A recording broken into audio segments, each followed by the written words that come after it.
तवक्कुल तर्क असबाब को नहीं कहते, तवक्कुल तर्क असबाब को नहीं कहते।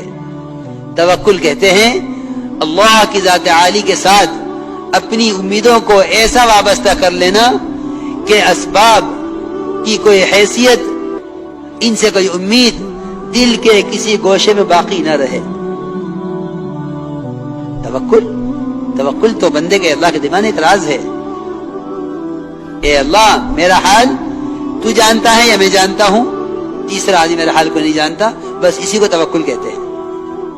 याद रखना, जब ये तवक्कुल मखलूक पर खुल जावे तो अब ये ताकुल है, तवक्कुल नहीं है। यानी अब तो ये खाने पीने वाला आदमी है, लोग कहेंगे वे कुछ नहीं करते, इनकी मदद करो। ये ताकुल पे है, ताकुल पर है, तवक्कुल पर नहीं है। अब ये ताकुल पर है, तवक्कुल पर नहीं है। तवक्कुल तो राज है बंदे के अल्लाह के दरमियान, क्योंकि सहाबा किराम इसी तवक्कुल के जरिए अल्लाह की ज़ात आली से फायदा उठाते थे। कि एक सहाबी फक्र से तंग आकर घर से बाहर निकले, बीवी को ख्याल हुआ ऐसा ना हो बाहर जाकर अंदर का हाल किसी पे बयान कर दें।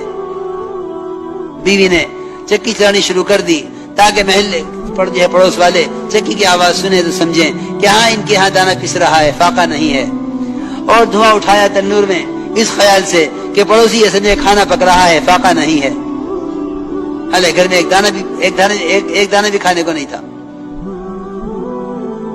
ये चक्की को चलता हुआ छोड़ के अंदर आके बैठ गई कि भाई धुआं उठ रहा है तंदूर में से और चक्की चल रही है, पड़ोसी समझेंगे कि चलो दाना पिस रहा है। थोड़ी देर के बाद शोहर घर की तरफ वापस आया, बाहर से तंग आके घर की तरफ पलटा। फकर तो आदमी को कुफर तक ले जाता है। आके जो देखा कि घर में चक्की चलने की आवाज आ रही और धुआं उठ रहा, कि ये कहां से आ गया खाना। अंदर आके पूछा घरवाली से कि नहीं, कहाँ दाना भी नहीं है, खाने को भी नहीं है, मैं तो चक्की चला के बैठ गई, वो चक्की खुद ही चल रही है। जाके देखा तो आटा निकल के फैल रहा घर के अंदर, दाना एक नहीं घर में पीसने को, दाना एक भी नहीं पीसने को घर में। चक्की में से आटा निकल रहा और फैल रहा, सारा आटा समेट लिया, सारे बर्तन भर लिए और वो किसी तरह चक्की बंद ना होके दे। और सहाबी ने उसका पार्ट उठाया, चक्की का पत्थर, उसको अलग रख दिया। वे और आटा क्या करेंगे। और तन्नूर की तरफ गए तो सारा तन्नूर बकरी की चांपों से भरा हुआ तैयार। सुबह को आके अर्ज किया गया, या रसूलल्लाह, रात तो ये हुआ है, आपने फरमाया कि अगर इस चक्की को चलने देते तो कयामत तक इसी तरह चलती रहती, आटा निकलता रहता। हाँ, बस सुभान अल्लाह लोग कहते हैं ना, मैं आपको बताता। ये यूं कहते हैं कि हाँ, वो सहाबी थे, हम सहाबी नहीं हैं।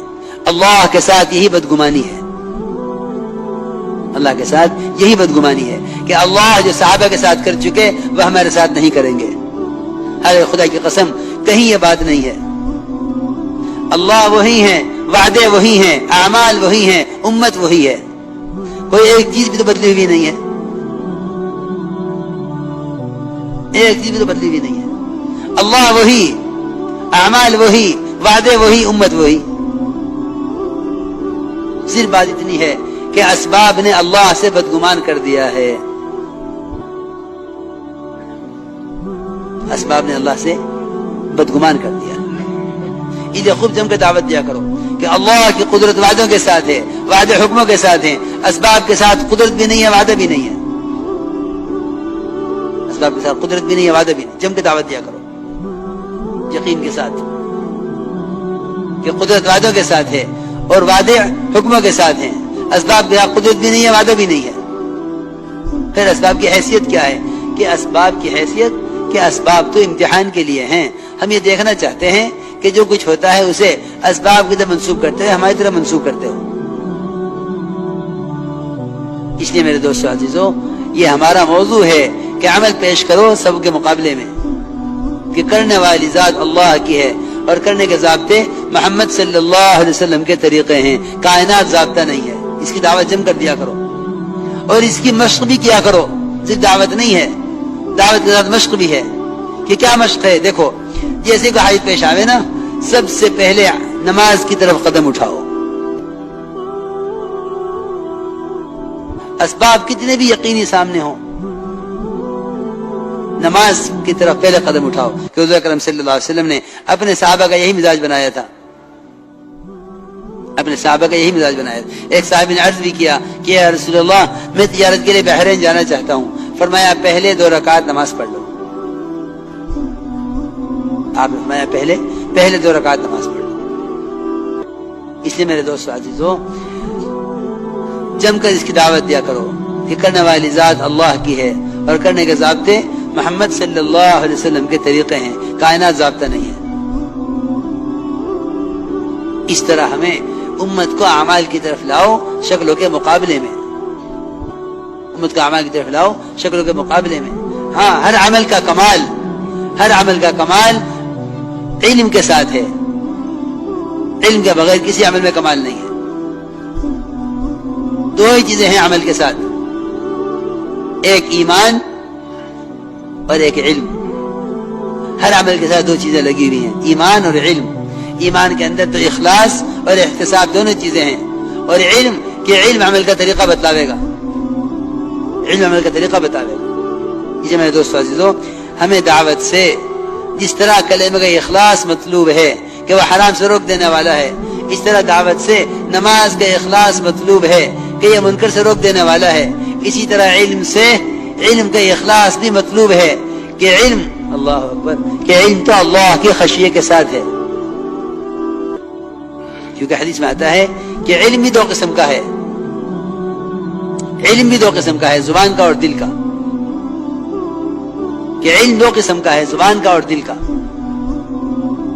کہ زبان کا علم، حدیث میں آتا ہے العلم علمان، علم فی القلب فذاک علم نافع، وعلم علی اللسان فذاک حجت اللہ علی ابن آدم۔ کہ علم 2 قسم کا ہے، زبان کا اور دل کا۔ کہ زبان کا علم یہ تو انسانی خلاف مصیبت بنے گا، قیامت میں اس کی پکڑ کا ذریعہ بنے گا۔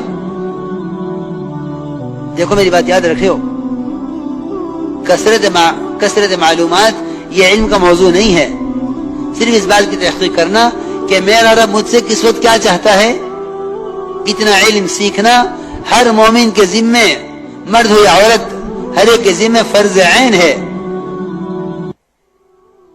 ہر ایک کے ذمہ فرض عین ہے اتنا علم حاصل کرنا کہ میرا رب مجھ سے محمد صلی اللہ علیہ وسلم کے طریقے پر کیا چاہتا ہے۔ اس لیے میرے دوستو عزیزو، ہمیں دعوت سے علم کا بھی اخلاص چاہیے، کہ میں نے عرض کیا کہ علم کے الفاظ بھی ہیں، علم کا اخلاص بھی ہے۔ اللہ نے حصر کے ساتھ فرمایا قرآن میں انما یخشی اللہ من عبادہ العلماء، کہ اللہ کے بندوں میں سے اللہ سے ڈرنے والے صرف علماء ہیں۔